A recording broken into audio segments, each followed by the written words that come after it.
그 떠나는 형들을 붙잡으려고 베냐민의 자루 속에 은잔을 넣지 않았습니까? 그 은잔을 넣은 것은 베냐민을 억류하려는 그런 의미도 있었지만 형들의 태도를 보고자 하는 것입니다. 막내가 과연 위기에 처했을 때 형들은 어떻게 대처할 것인가? 이때 유다가 형제들의 대표로 나서서 진심 어린 말을 하게 됩니다. 그 형제들은 베냐민을 진심으로 구하고자 하는 모습을 보여주었고 그 유다의 호소에 야곱의 마음이 완전히 녹아버리게 되었습니다. 감정을 억제할 수가 없어서 모든 사람을 물러가게 하고 큰 소리로 울면서 자기를 밝히게 되었습니다. 얼마나 크게 울었는지 그 울음소리가 바로의 궁에까지 들렸다고 할 정도입니다. 모든 사람을 물러가게 한 이유는 물론 형들과 사적인 감정을 나누기 위한 것이 첫 번째일 것입니다.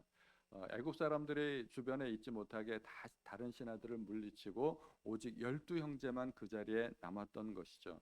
사적인 시간을 갖고자 하기 위한 것도 있지만 그 자리에서 형제들과 화해하는 그런 과정이 필요했습니다. 그 화해하는 과정에서 형들을 용서하고 형들과 좋은 관계를 다시 회복하게 되는 그 과정이 밝혀지게 되면은 애굽 사람들이 그 주변에서 듣다 보면은 그 모든 형제들과 요셉의 비밀이 밝혀지게 될 것이 아니겠습니까? 아, 형들이 요셉을 팔았구나. 그런 것들을 알게 되면은 형들의 입장이 곤란해질 수 있다는 것입니다. 앞으로 형들을 애굽에 초청해서 애굽에서 같이 살아야 할 텐데 이 형들이 나쁜 사람들이었다는 것을 애굽 사람들이 알게 되면 형들의 입장이 곤란해지고 또 형들을 바라보는 그 주변의 애굽 사람들의 시선이 곱지 않을 것이 분명해집니다. 그래서 그 가족 안에서의 비밀을 끝까지 유지하기 위해서 주변 사람들을 모두 물리게 되는 것입니다. 가족 안에서의 비밀은 철저히 가족 안에서 끝나야 합니다. 요셉의 형들이 과거 잘못을 밝혀봤자 그것은 결국 누워서 침 뱉게 하는 것입니다. 우리 성도님들도 어디 가서 아내 험담하고 남편 욕하고 자식들 욕하지 않으시기 바랍니다. 이것이 결국 누워서 침 뱉게 하는 겁니다. 그래서 가족 안에서의 비밀은 가족 안에서 끝나는 것으로. 이제 요셉은 모든 하나님의 섭리를 다 깨달았습니다. 그리고 형들에게 자초지종을 설명합니다. 5절에 보니까 하나님이 생명을 구원하시려고 나를 당신들보다 먼저 보내셨나이다. 7절에도 하나님이 큰 구원으로 당신들의 생명을 보존하고 당신들의 후손을 세상에 두시려 하였다고 합니다. 8절에 그런즉 나를 이리로 보낸 이는 당신들이 아니요 하나님이시라고 이야기합니다. 요셉의 신앙이 얼마나 좋았는지 요셉은 입만 열었다면 하나님 이야기를 했습니다. 요셉의 머릿속에 하나님으로 가득 차 있기 때문입니다. 앉으나 서나 주님 생각. 이것이 요셉의 마음이었던 것이죠. 그래서 보디발의 아내가 유혹할 때도 내가 하나님 앞에서 큰 죄를 범할 수 없다고 말했고 관원장이 꿈을 꾸었을 때도 해석은 하나님께 있다고 이야기했습니다. 늘 하나님에 대해서 생각하고 묵상하다 보니까 하나님에 대해서 점점 더 많이 알아가게 되는 것입니다. 요셉이 꿈장이 요셉 아닙니까? 요셉이 두 번의 꿈을 꾸었을 때 그는 신이 나서 형들 앞에 그 꿈자랑을 했습니다. 어렸을 때는 그 꿈과 하나님을 전혀 연관할 수 없었습니다. 그냥 자기가 꾼 꿈에 지나지 않았습니다. 그런데 감옥에서 두 관원장의 꿈을 들었을 때는 하나님께서 그 꿈을 해석해 주실 것이라고 이야기했습니다. 그런데 바로가 두 가지 꿈을 꾸었을 때 그 꿈은 하나님께서 당신에게 주신 꿈이라고 이야기하게 되었습니다. 하나님에 대해서 점점 더 깊이 알아가고 하나님에 대해서 그 섭리를 깨닫게 되는 과정입니다. 요셉이 자신을 밝히자 형들은 놀라고 두려워서 감히 아무 말도 못하고 있었습니다. 그때 요셉이 형들을 안돈시키지 않습니까? 근심하지 마소서, 한탄하지 마소서. 그러면서 형들이 나를 판 것이 아니라 하나님께서 자기를 먼저 애굽에 보내셨다고 이야기합니다. 이 대목이 참 중요한데요. 하나님이 나를 보내셨다고 이야기합니다. 자기는 보냄 받은 사람이라는 겁니다. 좀 어려운 말로 이걸 파송이라고 하죠. 나는 파송받았다는 것입니다. 이 파송받은 사람을 신약에서는 사도라고 합니다. 이 사도라는 말 뜻이 보내심을 받은 자라는 뜻입니다. 그러므로 나는 사도라는 것입니다. 이 요셉의 관점이 굉장히 놀랍습니다. 파송받은 자에게는 사명이 있지 않습니까? 하나님께서 어떤 특별한 목적을 가지고 나를 파송하셨다는 것입니다. 이것이 굉장히 중요한 관점의 차이입니다. 내 인생의 주어를 누구로 보느냐에 따라서 인생에 대한 해석이 달라집니다. 형들을 주어로 보면 형들이 자기를 팔았습니다. 그리고 형들은 나쁜 사람들이고 증오와 복수의 대상입니다. 형들이 자기를 팔았기 때문에 형들을 미워해야 될 것입니다. 그런데 인생의 주어를 나로 보면 나는 형들에게 팔렸다 이렇게 이야기할 수 있죠. 그러므로 나는 억울하고 나는 불쌍하고 나는 비참하고 나는 참 인생에 풀리는 일이 없고 그렇게 자기의 인생이 해석이 됩니다. 그런데 하나님을 주어로 보면 모든 해석이 달라집니다. 하나님은 요셉을 애굽으로 파송하셨고 애굽의 총리가 되게 하셨습니다. 하나님이 자기 인생을 이끌어 가셨습니다. 물론 형들이 나쁜 마음이 있어서 요셉을 팔았지만 그 모든 실수까지도 잘못까지도 하나님은 그 하나님의 크신 섭리로 선하게 이끄셨던 것입니다. 하나님의 뜻과 계획 중에 결코 나쁜 것은 없다고 믿어야 됩니다. 하나님의 그 크신 계획과 뜻이 우리가 다 이해되지는 않더라도 하나님의 절대 선을 믿어야 됩니다. 그래서 로마서 8장 28절 유명한 말씀 우리 다 같이 한번 읽어보겠습니다. 시작. 우리가 알거니와 하나님을 사랑하는 자 곧 그의 뜻대로 부르심을 입은 자들에게는 모든 것이 합력하여 선을 이루느니라. 아멘.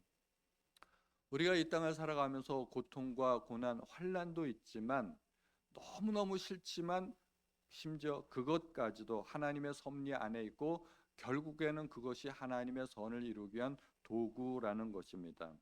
우리가 세상을 살아가면서 참 힘든 것 중에 하나가 인간관계입니다. 참 나랑 안 맞는 사람들이 내 주변에 너무 많아요.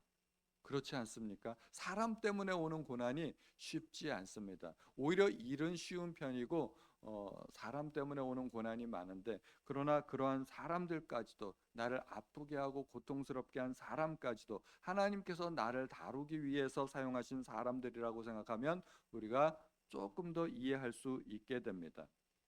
우리는 뭐든지 상황을 내 입장에서만 생각하는 경향이 있어요. 사람들을 판단할 때도 그렇죠. 좋은 사람, 나쁜 사람, 어떤 사람이 좋은 사람일까요? 나를 도와준 사람. 그 사람은 무조건 좋은 사람이고 착한 사람이에요. 어떤 사람이 나쁜 사람이에요? 나한테 해를 끼친 사람. 다른 사람이 아무리 칭찬하고 그 사람 훌륭하다고 말을 해도 나한테 요만큼이라도 해를 끼친 적이 있으면 에이, 잘 몰라서 그래. 그 사람 나쁜 사람이야. 그렇게 우리는 이야기를 한단 말입니다. 그런데 하나님의 입장은 전혀 다릅니다. 하나님이 악을 주도하는 분은 아니시지만 때로는 악을 허용하십니다. 가룟 유다가 예수님을 배반한 것은 나쁜 일이지만 하나님은 그것까지도 사용하셔서 십자가를 인류 구원의 도구로 사용하셨습니다. 그렇다고 가룟 유다가 잘했다고 볼 수는 없습니다. 기독교를 반대하는 사람들 중에는 가룟 유다가 하나님의 뜻을 이루었기 때문에 가룟 유다가 잘한 거 아니냐 뭐 이렇게 보는 사람들도 있는데 절대 그렇지 않습니다. 가룟 유다가 배신했습니다. 대제사장들이 잘못된 종교 재판을 했습니다. 빌라도가 잘못된 판결을 내렸습니다. 군중들은 잘못된 요구를 했습니다. 예수님을 십자가에 못 박기 위한 그 주변의 모든 환경치고 좋은 것들이 하나도 없었습니다. 모두가 악이었습니다. 그러나 하나님은 그 모든 악을 통해서 결국은 십자가를 이루어내셨습니다. 그것이 놀라운 하나님의 섭리였습니다.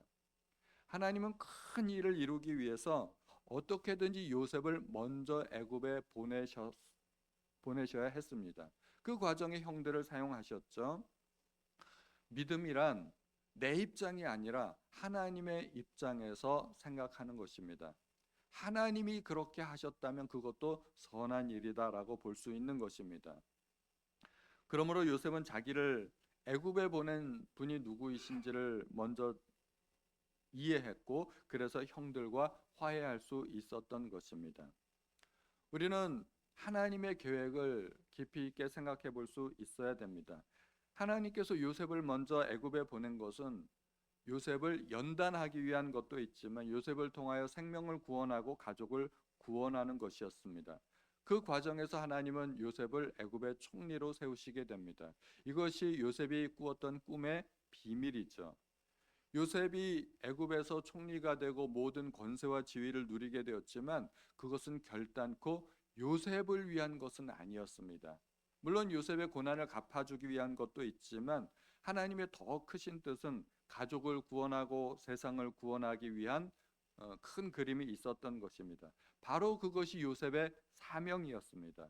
그것 때문에 요셉을 하나님은 먼저 보내셨습니다.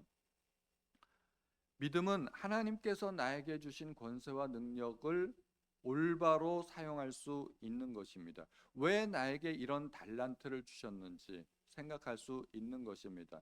달란트가 금 34kg 정도 해당이 되죠. 어마어마한 그 재산에 해당할 수 있습니다. 하나님께서 금 한 달란트를 나에게 주신 이유를 알지 못하면 그 금을 땅에다 묻어둘 수밖에 없다는 것입니다. 땅에다 잘 묻어두고 보관하는 것으로 잘했다고 생각할지 모르지만 하나님의 의도는 그게 아니라는 것입니다. 하나님께서 어떤 사람에게는 능력을, 어떤 사람에게는 지식을, 또 어떤 사람에게는 권세와 재물을 주셨습니다. 하나님께서 각 사람에게 이런 달란트, 은사를 주신 이유는 섬김을 위해서입니다. 잘 사용하라는 것입니다. 나 혼자 누리라는 것이 아니라는 것입니다. 지식을 주신 이유는 그 지식으로 섬기라는 것이고 그 지식으로 잘났다고 뽐내고 잘난 척하라는 것이 아닙니다. 하나님께서 나에게 어떠한 재능을 주셨든지 그 재능으로 섬기라는 것입니다. 지위를 주신 이유도 마찬가지고 권세를 주신 이유, 재물을 주신 이유 다 똑같습니다. 섬기라는 뜻입니다. 요셉은 자기에게 권세를 주신 하나님의 의도를 잘 파악했습니다. 자기의 사명을 깨달은 것입니다. 그래서 그 하나님의 뜻을 즉각적으로 실행에 옮기게 됩니다. 형들과 화해하게 되고 집에 가서 아버지를 모셔오라고 합니다. 그리고 앞으로 남은 5년의 흉년을 대비해야 됩니다. 5년의 흉년을 대비해서 정치를 잘해서 애굽의 백성들을 살리고, 자기가 애굽의 총리가 되었으니까 애굽 백성을 살려야죠. 그리고 그뿐만 아니라 그 주변의 모든 나라 백성들까지 살려야 됩니다. 살리는 역사가 애굽의 총리가 된 요셉의 사명이었던 것입니다. 요셉의 형들이 왔다는 소문을 듣고 그 소문이 삽시간에 바로의 궁전에 퍼지게 되었습니다. 요셉의 형들이 왔대. 형들이 왔대. 가족을 상봉했대. 그 소문이 바로의 궁에 모두 퍼지게 되었습니다. 그때까지만 해도요, 요셉은 신비의 인물이었습니다. 철저히 베일에 쌓인 아무도 그 가족 배경을 알지 못하는 미스테리한 인물이었습니다. 어쩌다가 애굽의 종으로 팔려왔는데 형제도 모르고 아버지도 모르고 부모가 어떻게 됐는지도 모르고 요셉은 그동안 가족에 관련된 사실을 철저하게 숨겨왔다는 것입니다. 요셉은 애굽에서 부모도 없고 형제도 없는 고아와 같은 인물입니다. 애굽의 총리가 되는데 그 가족 사항들을 바로나 또 다른 신하들이 한 번쯤 물어보지 않았겠습니까? 아니, 애굽에서 결혼을 했는데 그 부인이 당신 아버지는 어떤 사람이에요? 형제들은 없어? 이런 것들을 한 번쯤은 물어보지 않았겠습니까? 그런데 시댁에 관련된 사실을 아내조차도 전혀 몰랐던 것입니다. 만약에 요셉이 형들에 의해서 팔렸고 형들에 의해서 불의한 짓을 당했다는 것을 그런 사실이 알려졌다면 바로나 측근들이 형들에 대해서 어떻게 생각했겠습니까? 아주 나쁘게 생각을 했을 거예요. 형들이 왔다고 당장 복수해야죠. 그렇게 바로의 측근들이 이야기했을 것입니다. 그런데 형들이 왔다는 소식을 듣고 바로와 신하들이 너무너무 기뻐합니다. 우리 총리가 드디어 형제들을 만났구나. 가족을 찾게 되었구나. 형들에 관한 나쁜 이미지가 전혀 없었다는 것입니다. 요셉은 형들에 대한 나쁜 말을 총리가 되어서도 끝까지 함구하고 내뱉지 않았습니다. 뭐라고 얘기했을까요? 가족에 대해서 뭐라고 물어봤을 때 뭐라고인가 대답을 했을 텐데 저는 그게 참 궁금해요. 아마 어려서 집을 나왔는데 집을 잃어서 고아가 됐는데 나쁜 사람들한테 붙잡혀서 여기까지 팔려왔다. 뭐 이런 식으로 이야기를 하지 않았을까? 제 생각은 그렇게 보입니다. 그래서 바로와 신하들은 이제 가족을 찾았으니 그 모든 가족을 애굽으로 초청하십시오라고 이야기를 합니다. 요셉이 워낙 훌륭한 인물이기 때문에 요셉의 가족까지 환대를 받는 것입니다. 우리나라 속담에 마누라가 이쁘면 처갓집 말뚝을 보고도 절한다 하는 속담이 있지 않습니까? 아내가 너무 사랑스럽고 또 이쁘고 마음에 들면 아내와 관련된 모든 것이 다 사랑스럽고 좋다는 것입니다. 보잘것없는 처갓집의 말뚝까지도 다 소중해 보인다는 말입니다. 어떤 사람을 극진히 사랑하면 그 사람과 관계된 모든 것까지 다 좋게 보이고 정성스럽게 대하게 된다는 그런 의미로 사용하는 것이죠. 우리가 하나님을 사랑하면 하나님이 주신 모든 것을 감사하고 기뻐할 수 있어야 됩니다. 하나님께서 내게 주신 가족이 있습니다. 교회가 있습니다. 나의 모든 환경까지도 하나님께서 주신 것입니다. 그러므로 감사하고 기뻐해야 됩니다. 범사에 감사하라 항상 기뻐하라 그 말씀이 있지 않습니까? 그 모든 환경도 하나님께서 내게 주신 것이기 때문입니다. 배우자도 하나님께서 주셨습니다. 남전도에서도 제가 잠깐 우리 함께 간증하면서 이야기를 나눴지만 내가 좋아서 선택한 나의 남편이고 나의 아내인 것 같지만 하나님이 짝지어 주셨다는 것입니다. 그래서 하나님이 주신 짝지어 주신 것을 사람이 나누지 못할지니라 이야기하고 있지 않습니까? 내가 좋아서 선택한 모든 것도 사실은 하나님의 섭리 가운데 하나님께서 주신 것입니다. 그러므로 모든 환경을 감사하고 기뻐해야 됩니다. 그리고 어, 바로는 야곱의 가족이 이제 애굽으로 이주할 터인데 다 버리고 오라고 이야기합니다. 20절에 또 너희의 기구를 아끼지 말라. 온 애굽 땅에 좋은 것이 너희 것임이니라. 여기 아끼지 말라는 뜻이 있는데 이것이 조금 표현이 어렵죠. 그래서 표준 세번역 개정으로 다시 읽어보면 이렇게 됩니다. 이집트 온 땅 가운데서도 가장 좋은 땅이 그들의 것이 될 터이니 가지고 있는 물건들은 미련 없이 버리고 오라고 하시오. 가나안 땅에서 살고 있던 그 세간살이들을 구질구질하게 다 갖고 와서 애굽 땅에서 똑같은 모습으로 살지 말라는 것입니다. 다 버리고 오라는 것입니다. 왜냐하면 애굽 땅에 총리의 가족 아니겠습니까? 그들이 원하는 땅에서 얼마든지 원하는 것을 소유하면서 살 수 있을 것입니다. 총리의 가족이기 때문에. 예전에 김요 선교사님께서 지하철에서 한 행인의 사진을 찍어서 우리한테 보여주셨죠. 남루한 차림의 행인이었는데 이렇게 졸고 있어서 사진을 잠깐 찍었는데 그가 가지고 있는 비닐봉다리가 있었어요. 비닐봉다리가 3개인가 있었는데 뭐가 들었나 궁금해서 그걸 봤는데 그 안에 들어있던 것이 잡다한 쓰레기들밖에 없었다는 것이죠. 우리가 하나님 나라에 가면 쓰레기 취급받는 것에 대해서 우리가 너무 애착을 갖는 것이 아니냐 하고 선교사님께서 설교해 주셨습니다. 그 말이 참 맞는 말입니다. 우리가 하나님 나라에 가게 되면 다 버리고 가야 됩니다. 이 세상에서 억만금을 모았다 할지라도 단 한 푼도 못 갖고 갑니다. 다 버리고 가야 됩니다. 그래서 우리 성도님들은 하나님 나라에 재물을 쌓으시는 성도님들 되시기를 바랍니다. 이제 야곱은 마지막 소원까지 다 이루게 됩니다. 내가 죽기 전에 가서 그를 보리라. 야곱이 28절에 이렇게 이야기하죠. 22년 동안 죽은 줄로 알고 지냈던 요셉의 소식을 듣게 됩니다. 그냥 단순히 살았다는 소식을 들은 게 아니라 애굽의 총리가 되었다는 이 정말 믿을 수 없는 사실을 듣게 됩니다. 얼마나 놀랐을까. 이로써 야곱의 가정은 완전히 회복됩니다. 요셉은 하나님의 사람이 되었고 형들은 동생을 사랑하는 그러한 변화를 겪었고 야곱은 마지막 아성이었던 베냐민까지 내려놓게 됩니다. 야곱이 베냐민을 포기한 이후 야곱은 더 이상 내려놓을 것이 없는 사람이 되고 그때부터는 정말 능력 있는 삶을 살게 됩니다. 야곱은 다 잃었다고 생각했고 내가 잃으면 이르리로다 이야기했지만 거꾸로 하나님은 그 순간부터 야곱에게 채워주시게 되었습니다. 잃었던 아들을 되찾았고 아들들이 정직한 아들로 변모했고 애굽의 모든 부귀영화를 누리게 되었습니다. 그래서 내려놓는 것이 참으로 얻는 것입니다. 주님께서도 이렇게 말씀하셨죠. 마가복음 10장 29절과 30절의 말씀을 우리 다 같이 한번 읽어보겠습니다. 시작.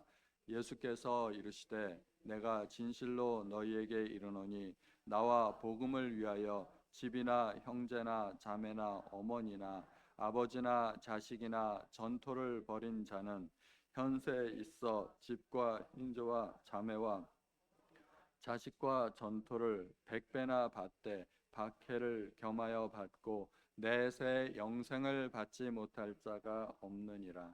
아멘. 100배나 받는다고 합니다. 이것이 다 내려놓은 사람의 받을 수 있는 복인 줄로 믿습니다. 우리 성도님들도 하나님으로부터 이러한 복을 받으시기를 축원드립니다. 우리 함께 기도하는 시간을 갖도록 하겠습니다. 내가 겪고 있는 모든 상황을 하나님의 눈으로 보게 하시고 고난 가운데서도 하나님의 뜻을 깨닫게 하여 주십시오. 내가 움켜쥐고 있는 것을 내려놓는 믿음을 주십시오. 모든 것이 하나님의 섭리 가운데 있음을 믿게 하여 주옵소서. 우리 다 같이 큰 소리로 주여 한번 부르시고 통성으로 기도하겠습니다. 주여.